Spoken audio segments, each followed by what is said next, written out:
Hey, e-commerce Fastlane listeners, the holiday season is just around the corner, and now is the perfect time to level up your inventory planning.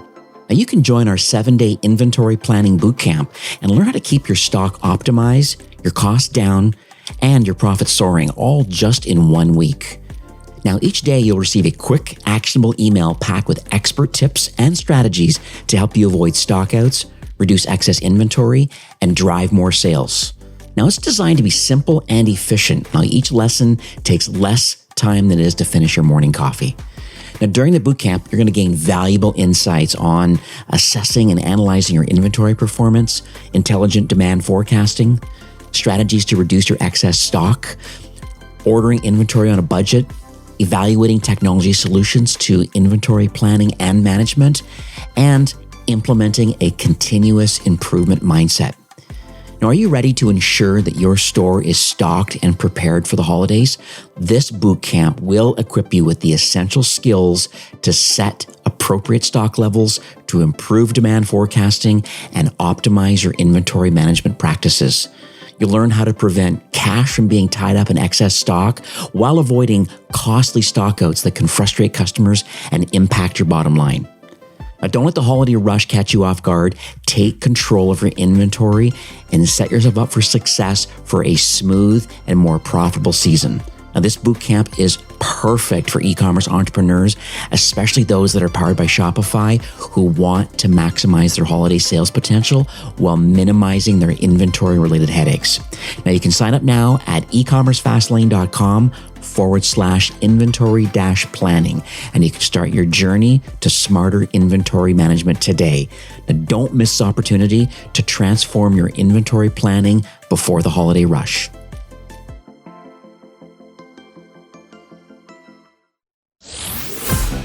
You're listening to E-commerce Fastlane, the podcast show to help you build, manage, grow, and scale a successful and thriving company, powered by Shopify. Listen to real conversations with partners and subject matter experts as they share proven practical strategies, platforms, and the best Shopify apps to help you accelerate your business. The time is now for you to improve efficiencies, grow revenue, profit, and lifetime customer loyalty. Please welcome your host, startup founder, and strategic advisor, Steve Hutt. All right, welcome back to another episode of E-commerce Fastlane. I'm your host, Steve Hutt, and today I'm thrilled to introduce Stanley Ference. He's the founding principal attorney at Ference and Associates. Now, Stanley brings a wealth of experience to the table. He's been dedicating his career to intellectual property law and brand protection. And, his journey in the legal field really has now led him to become, I would call him the leading expert in kind of combating like kind of online counterfeiting.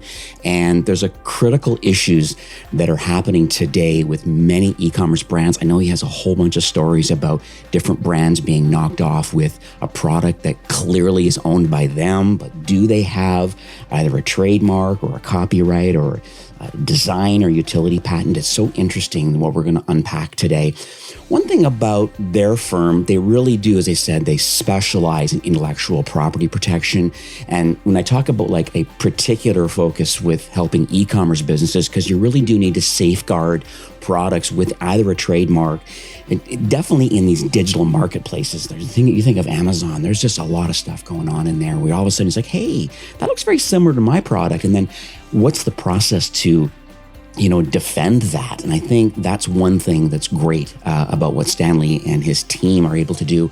One thing too, they've also expanded a lot of their services now, and they even have a dedicated platform called onlinecounterfeiting.com. And to me, that really demonstrates that he really is committed to staying ahead of the curve and really fighting against kind of counterfeiting online.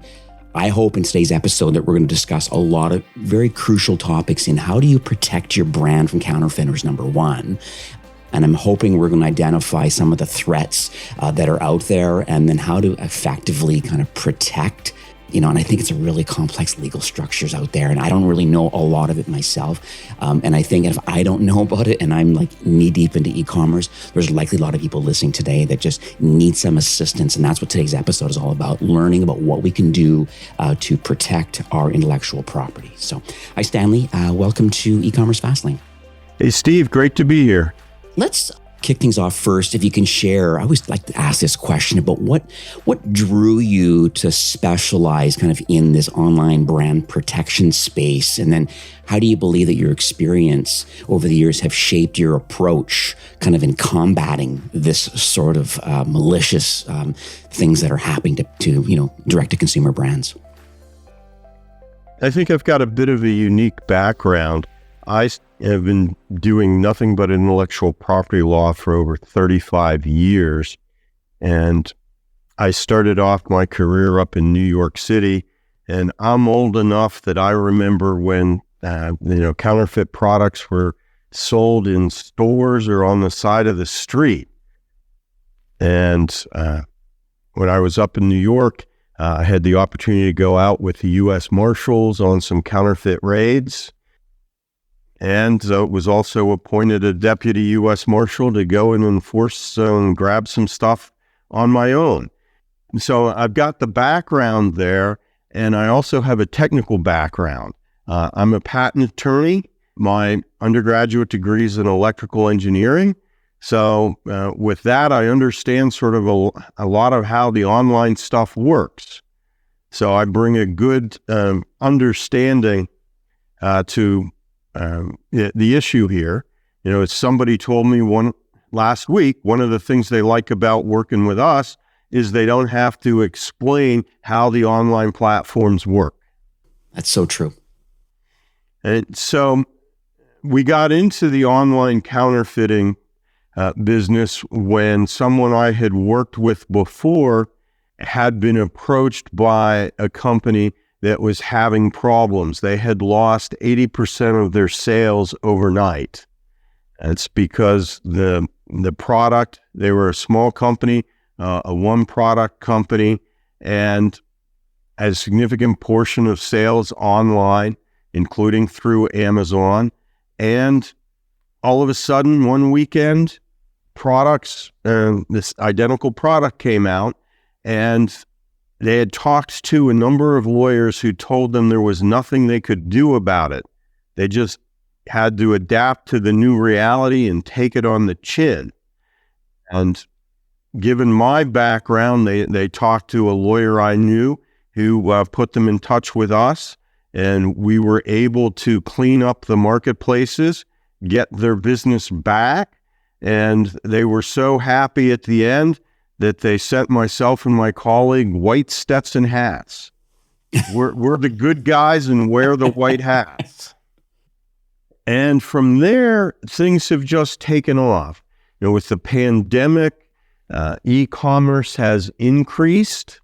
It's increased dramatically, and that presents an opportunity for people not wearing white hats to try and make some money.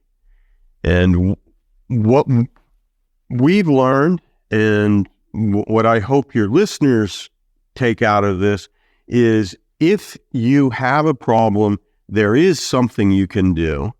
And it's not going to be if you have a problem, it's going to be when you have a problem.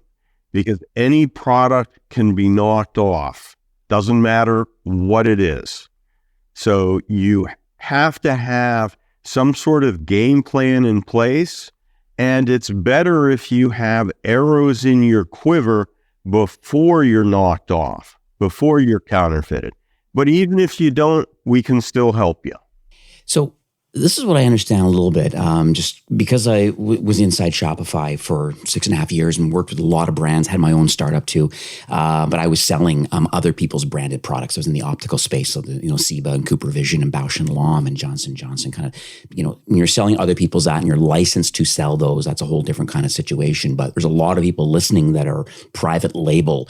They have come up with a better mousetrap. They've created something, or they get some exclusivity on something, and they are buying in a certain quantity, and it is what it is. And I think there's those people in the startup world that have just got a product and are starting to get product market fit. They're on social media, they're on TikTok, they're doing this, that, and all of a sudden it's going viral.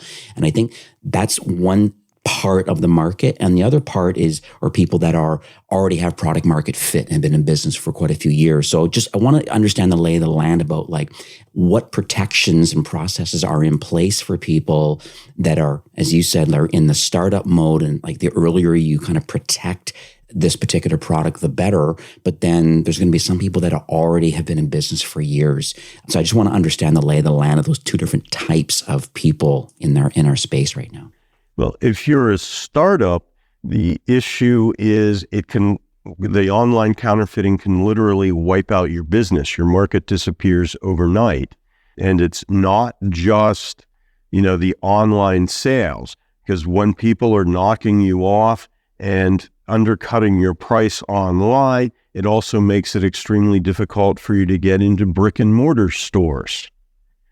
A brick and mortar store isn't going to want to deal with you when people can get it online at a cheaper price. Right? So when you're a startup, the concern is it's going to just wipe out your business. When you're an established business, the concern is the online counterfeiting is diverting sales away from you. Right? We've seen instances with, for example, with one client that after we cleaned up the online marketplaces, their sales increased 20%. Right? We have another client that has a small number of online sellers, but they estimate that they're losing $800 to $1 million a year in diverted sales. And we brought one lawsuit on behalf of a client, and they were shocked to discover that the online sellers had sold over $7 million worth of counterfeit product. Right? So if you're a startup, is it going to is it going to kill your business? If you're an established brand, what sales are you losing?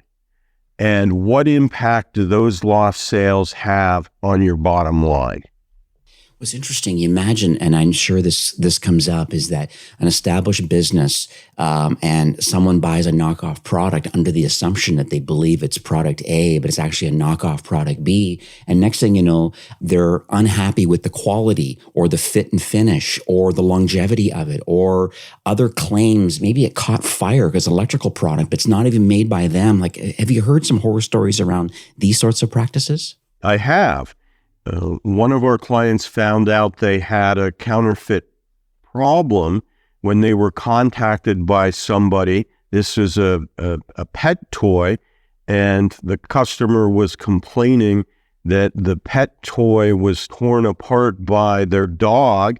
Pieces of the pet toy were lodged in the dog's stomach, and they wanted the brand owner to pay for the surgery that had to be performed to get the stuff out of the dog.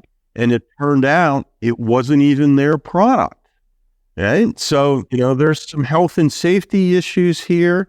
And moreover, in today's world, if somebody doesn't like your product and has a bad experience with it, they're going to be telling people about it.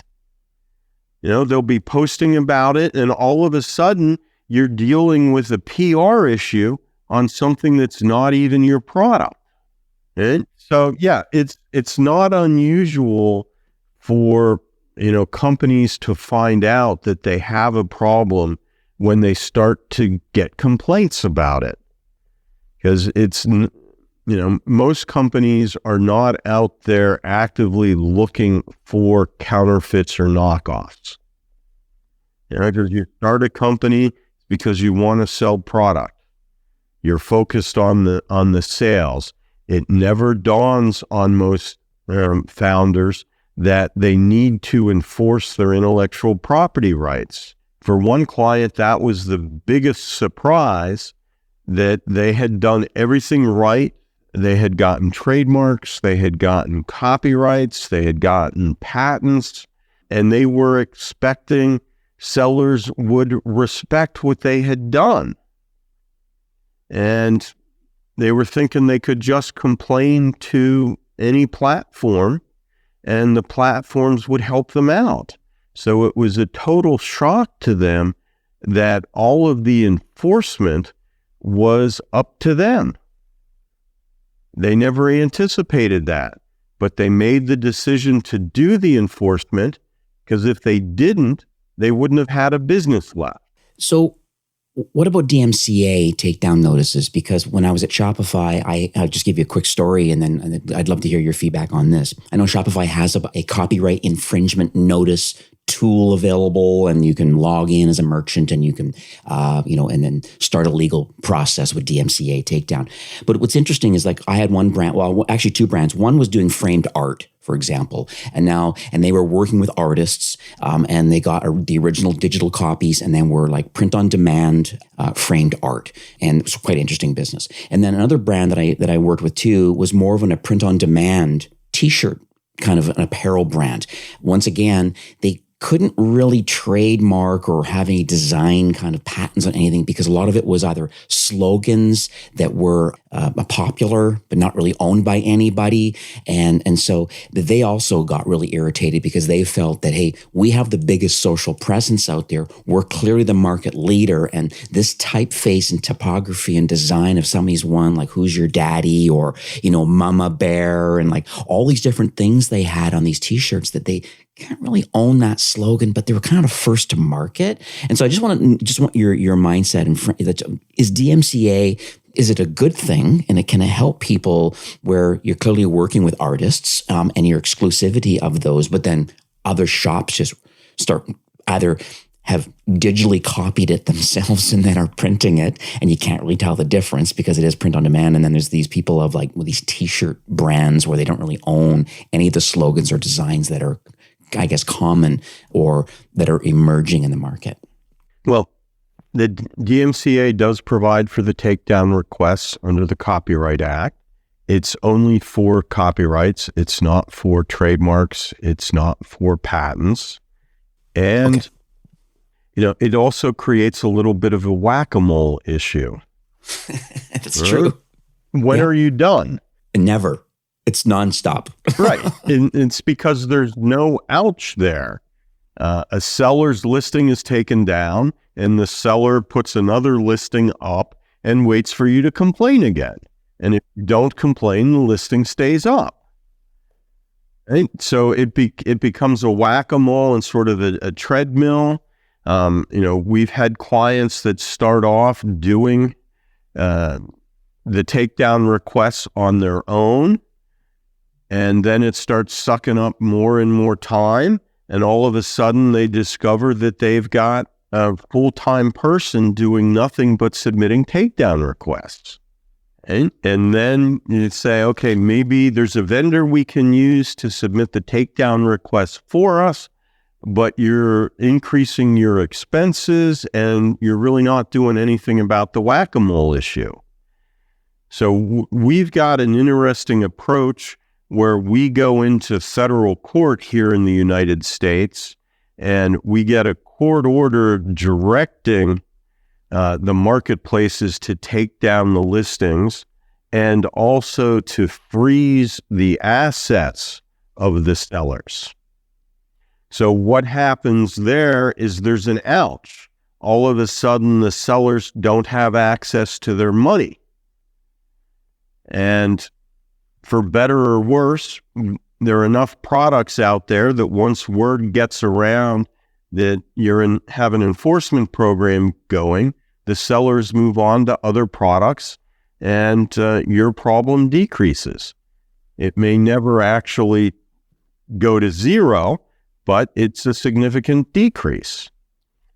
Right? So, moreover, in the scenario you gave, you also have to take a look at how the products are being advertised, because it may be that the sellers are, ripping off the brand's advertising materials and delivering a product that's not from the brand.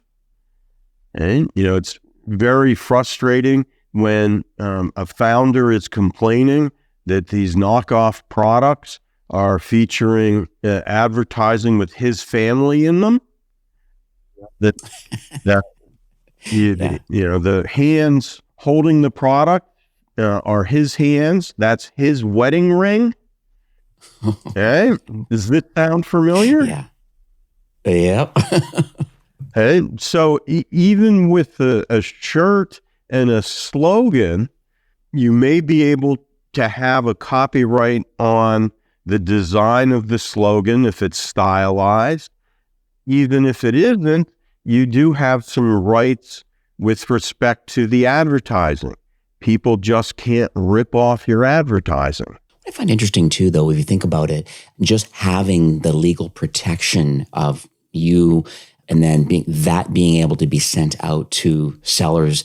A lot of sellers are kind of in the early stages typically of their entrepreneurial journey and trying to make a quick buck, but they also don't have an attorney or a firm on retainer that can actually send out these cease and desist orders or whatever it is that, that can be done against them. And they kind of would probably just retract on that and just kind of go away just because there's this force that can happen. I think that's a very interesting tactic. Yeah, and it all depends on the sellers and where they're located. We've heard about offshore based entities that control thousands of sellers on a given platform. And folks like that, they're in it for the money. Right. They're trying to identify products that are good sellers, that are easy to copy, and will make them money. So they're not really going to respond to a takedown request. So when you get a judge to direct a platform to take them down and freeze their assets, that does get their attention. So I understand a little bit now. So it's getting more clear about the trademarks and then the patents. So patent being a design patent, and then I understand the utility patent is more the function of the product. And so that part I understand, and that's for and I'm thinking of Shopify stores, these direct to consumer brands, and then them also selling them on marketplaces. If you think about Amazon and Etsy and others.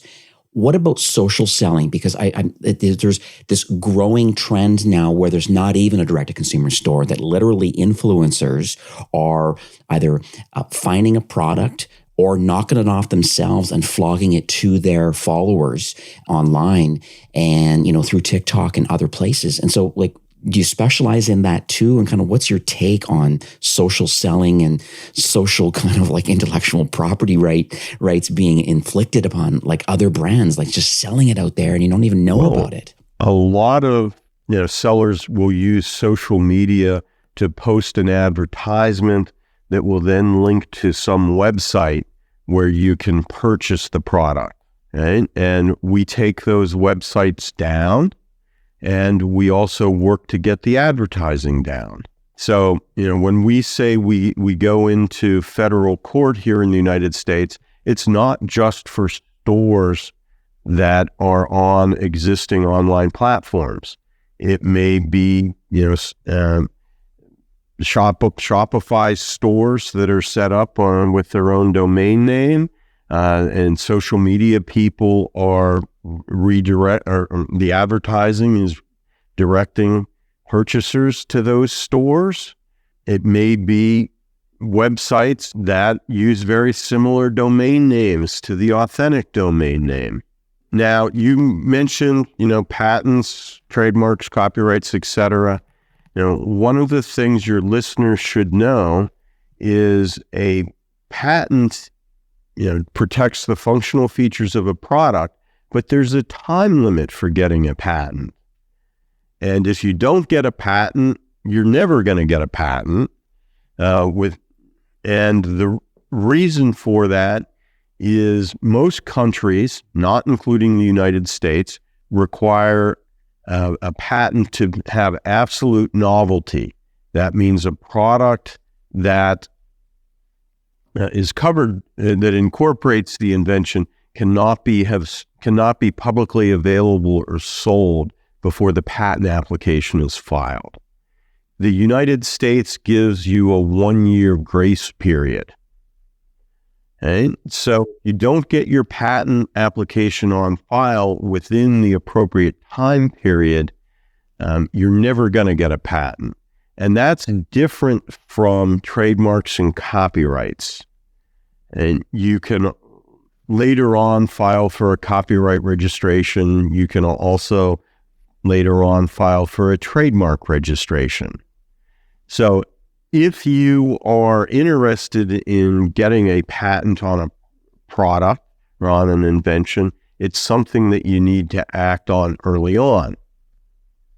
And, founders may not like to do that because there's an expense associated with it. Getting the application drafted, getting it on file, deciding in what countries you want protection, because there's no such thing as a global patent. You have to get protection in each country that you're interested in.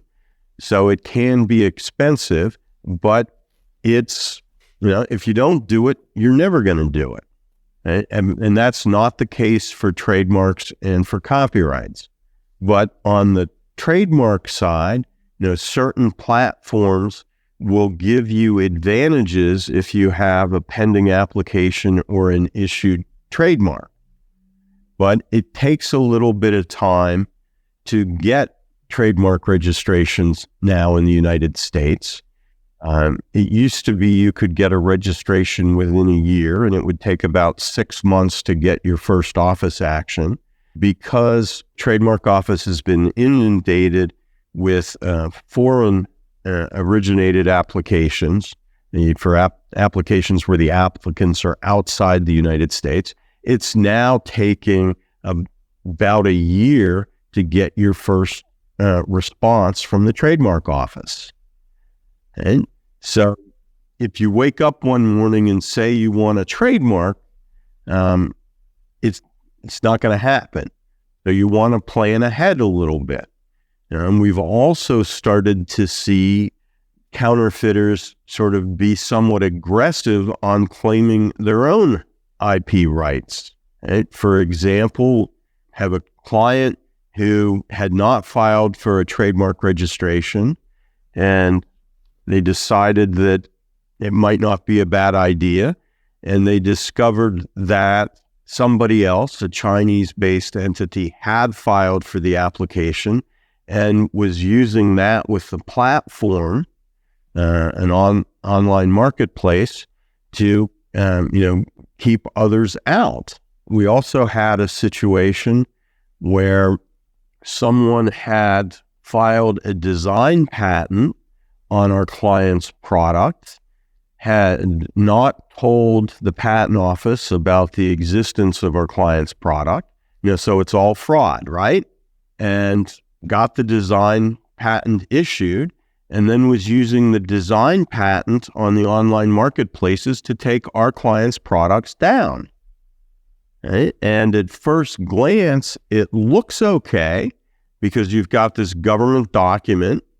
The products look identical, but it can cause problems. Now, those problems can be overcome, but you need to talk to a lawyer who understands the area and has some expertise in the online issues. It's interesting. I wrote an article a couple of weeks back, and it's exactly this sort of thing when we're talking about like this social selling and all the things that are going on, maybe not having a direct-to-consumer store. But on TikTok, there's this phenomenon right now. Like I'm not a Gen Z or a millennial buyer. I'm not a TikTok user or a buyer, but there's a lot of Gen Z and millennials that are. And knowing that, there's this thing called Rep Talk, and it's kind of like short for replica TikTok. And it's a trend right now where users are really promoting and selling counterfeit products. And this trend, you hit the nail on the head. Like it's this brand dilution, we call it. But the weird thing is that just the hashtag Rep Talk, like if you go there and look, 120 million views, which I know for a fact directly violates TikTok's kind of counterfeiting kind of policy, but it has a lot of, I think, consequences for brands when you think about all the things you talked about, this copyrights and trademarks, design patents, the financial losses, clearly that's there, reputational damage. So I think it's quite interesting. Have you heard much about this or how TikToks, if they even have a response to how they're dealing with this sort of thing? It just seems crazy this is happening. TikTok helps make a product go viral. And, we've seen it where sales explode because of what's happening on TikTok. And once the sales explode, the counterfeits explode. Right? And, a brand owner has to ask themselves, how long is the TikTok wave going to last? Is this something that's going to go on for, 3, 4, 5 years? Or is there a defined time period here? And you need to be able to take action to deal with the replica products, the counterfeit products, so the brand itself is able to take advantage of that wave. What's interesting is some of the challenges that I know, because as part of my article, was just the enforcement side of it. And I think that's where you fit in the equation, because it's an email submission kind of policy to their legal department. That's taken forever. Just the sheer volume of content that's on TikTok is making it really difficult to kind of manually review all of these potential infringements. And I think it's just limited resources kind of in TikTok's legal department. Really, I think it's a scale problem that they just really are not there to protect the brand owners. Well, they're not there. Yeah. And as I said before, one of the biggest surprises to most brand owners is that the platforms are not your friend. Okay? The platforms are not there to do enforcement. That's up to the brand owner. And, look at it economically. When the platform gets involved in the enforcement, it costs them time. It costs them money. TikTok has to pay somebody to look at the submissions. That person has to make a decision. If you're talking about some of the other online platforms, they're making money from the sale of the counterfeit products. Right. So when they take a counterfeit product down, not only do they have the same economic issues as TikTok, you're paying somebody to deal with this, they're also losing revenue. That product is no longer being sold. Something that brand owners and founders really don't think about. But if you have a problem, when your product goes viral on TikTok and you don't have a patent, you don't have a trademark, you don't have a copyright, there are things that can be done, but it's going to take a little bit of time, and it would go much faster if you already had those arrows in your quiver. So I want to pivot a bit to, hopefully I don't put you on the spot here, but it'd be great to hear like either a case study or maybe how a brand got protection based on what services that you offer at your firm. Because I think at the end of the day, I know there are a few case studies that are on your website too, but is there any that come to mind that you think would resonate with our listeners and saying, hey, that's me. I made that product, or I believe I'm exclusive to that product. And now all of a sudden it's being knocked off on these things. And then you came in and did your magic and process and were able to mitigate some of that risk. So I just would love to hear some stories or two. I have some products in front of me. You mentioned our website. One of the videos we have up there for a case study is called the Neg. It is an egg peeler for hard-boiled eggs, and it was designed by some older women. One of them is in her 70s. She sunk her retirement money into this because she was going to a cocktail party and wanted to bring some deviled eggs and was having problems peeling the eggs. And they did the prototype at the local library on a 3D printer, but before they did it, they had to be shown how to use the 3D printer by an 11-year-old. All right. Doesn't that sort of sum up the state of the world? You need to go to a kid, right? Yep. Okay. Right. And they had done everything right. They had a trademark registration. They had a patent on the product. And they started to lose business. And they had never really thought about enforcing their rights. They, were sort of the view, lawyers are people who cause problems for you, not solve problems for you. Okay? But we were able to clean up the marketplace for them and get their business back. And that's one example. We also have on the website some video about the orange screw, which is something that is sort of goes into soft ground, and it can be used to tie leashes to for pets, tie downs for tents, whatever. And again, this product was patented, and so we were able to clean up the marketplaces for them, enforce the patent rights, and they saw their sales increase. Now, you don't have to have a patent.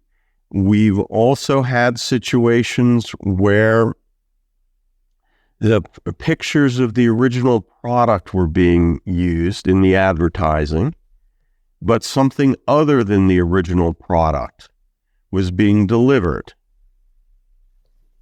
Okay, an example of that is something called the bacon bin, and it is a container that sort of has a piggy face on it on the top, and it's used to collect fat from bacon or other cooking things. And it comes in a lovely package that looks sort of like a bucket, and it's got a handle. And the knockoffs are being sold online, and the knockoffs come in a plastic bag. And there, the pictures that were being used were of the original ones, but the other product was not being delivered. We've also recently seen a situation where on Amazon, some knockoff counterfeit sellers had figured out how to create their own variants of the original product. On the detailed page, if you're buying a shirt, you get buried in the page, you can buy a small, a medium, a large, whatever. They had managed to get the fake product in as a variant. And of course, it's cheaper than the brand owner's product. And moreover, the way they did it, it got the fake product got the benefit of all of the reviews for the original product. And Amazon, from Amazon's perspective, they weren't willing to do anything. I'm assuming because they felt that the behavior was appropriate. The variant system in Amazon was being used as it was intended to be used. Right? But that's unfair competition. You take something like that to a federal judge and show them what's going on, the judge, as most of your listeners would say, hey, that's not appropriate. That's not an appropriate way to compete. Those are some examples, and it's really what it's all about is appropriate competition. You can't infringe somebody's patent. You can't use their trademark to market your own product. You can't use their advertising to deliver a product that's not yours or not theirs. Amazon and other online marketplaces have created a situation where it is very easy to tap into a large market in the United States. If somebody wants to sell in the United States market. They no longer have to set up brick and mortar stores and a distribution chain and authorized sellers. Now, they can just get it up on an online platform. And, if you use Amazon as an example, they pioneered this fulfilled by Amazon. So you just get the product to Amazon and they'll take care of everything else. But other online marketplaces are doing the same thing. They're third-party vendors that have stepped in to do all the logistics that Amazon does for other marketplaces. And, so somebody outside the United States that wants to sell into the U.S., it's now very easy. And that creates the situation where they can tap the market, sell the product, and make an awful lot of money. And there's not a great deal of downside risk from the platform. It all comes down to the brand owner doing the enforcement. So I have another question for you about kind of emerging trends, kind of looking ahead, because I just think about like AI. I'm thinking about just, it seems that, and you talk about the thing about the 3D printer, gosh, there's so much going on with technology right now. But looking ahead, like, are there any kind of emerging trends that you see that can pose a challenge to kind of brand protection over the next few years? Because there's people listening that are just, early days of their entrepreneurial journey, and they're just like, well, like, the market is changing, and so the sophistication of technology and people and the greed, it continues to increase. And so knowing all of these kind of things that are happening in the market, how does a startup brand protect themselves knowing that all of these things are happening? You still need to have the fundamentals in place. Technology has been changing and the marketplace has been changing, since time immemorial. Okay? But it will continue to change. But the basics, the sort of the blocking and tackling, you aren't going to change. You can still get your trademark registrations. You can get your copyright registrations. If you're early enough, you can get your patents on file. And where the AI, I think, you're really going to see a difference is in terms of the enforcement, because it's going to help identify the counterfeit and the knockoff products. Right? And I believe the online marketplaces are already starting to use AI, based on products that are taken down. They factor that in to, are they going to permit a product to be listed? So if you listen to a spiel by some of the marketplaces, they'll tell you there's a whole host of stuff that brand owners don't see that the marketplaces do to try and help the brand owners. Whether or not it's effective, we can disagree, or is it as effective as it should be. But that's where you're really going to see the advent of and the impact of the AI. Interesting too. I know it's happened to me. Just more of a side note. Every couple months I get an email from a firm that is saying that, hey, my client, you're using this featured image on your website that's owned by my client, and here's the buy now button to pay for that image that you clearly don't have access to or licensed for, and or if you can at least follow up with some details that prove the fact that you own it, or are on some kind of an ongoing subscription through Adobe or through other kind of like image, kind of premium image catalogs. And every single time, it just takes a lot of work, but every single time I'm able to search, they don't make it easy on me, but I have to kind of do Google Lens or some kind of like a Google search of the the image and take screenshots of it, or using Pinterest Lens and trying to, no. This is what it's called. And that's through Adobe Stock. And I pay for Adobe Stock and have to send them my latest invoice to prove that I am a owner or a subscriber to this image catalog. And that's why I'm using it. And so I'm trying to protect myself, but clearly they're using AI and scraping the web in real time and saying, well, we believe this image belongs to our client. We don't believe you have a license to use it. And they're probably blasting out a lot of people trying to collect some money. I almost think it's a cash cow, almost ambulance chasing. To some extent it is, but they're playing the odds that most people aren't going to invest the time. And I'm sure they try and figure out what the sweet spot is for the pricing.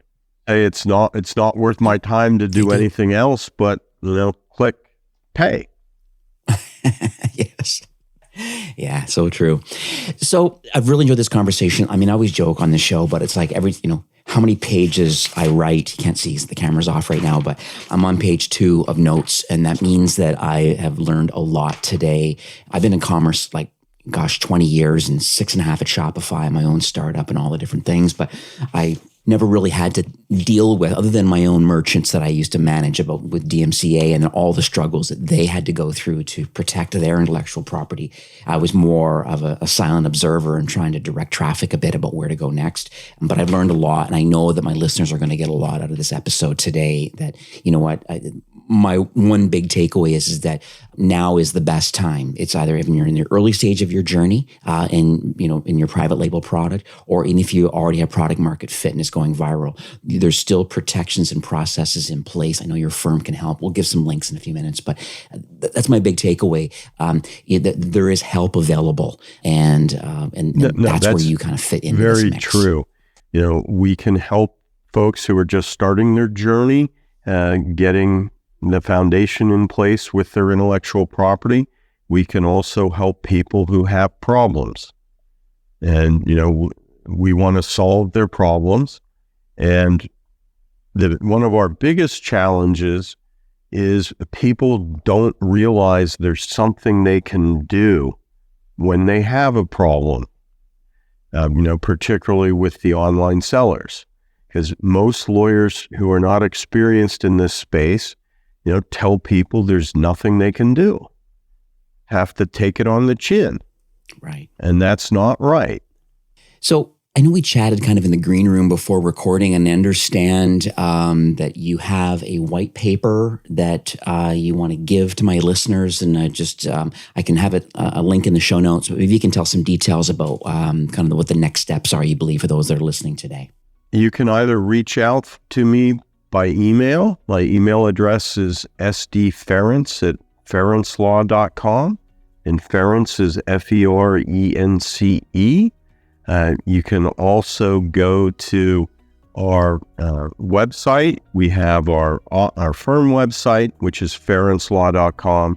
We also have a practice area website, onlinecounterfeiting.com. And if you're interested in the white paper, either send me an email or go to onlinecounterfeiting.com/fastlane. Perfect. And this one is about protecting your brand, I believe, in the digital marketplace, kind of essential strategies for e-commerce businesses. Yeah, okay, this is great. Kind of key legal kind of considerations for brands, and some step-by-step strategies to identify some of the things that we talked about today, about just how do we identify and how do we combat these counterfeiters, and some case studies and some tips and things like that, and IP protection. So I think it's a useful piece of content that I think will kind of supplement what we've been chatting about today. So yeah, this has been very eye-opening conversation today. I really appreciate your time and your honest and transparency about sharing this, because I think this is a topic that needed to be get out into the wild. You don't hear or see a lot of people talking about this, and it's extremely important. You're quite welcome. Thanks for having me. And as we've talked, this is an issue that startups have. It's an issue that established companies have. It's not a question of if you will be counterfeited. It's a question of when. It's when, yeah, exactly. All right, well, have yourself a great afternoon. Thank you so much.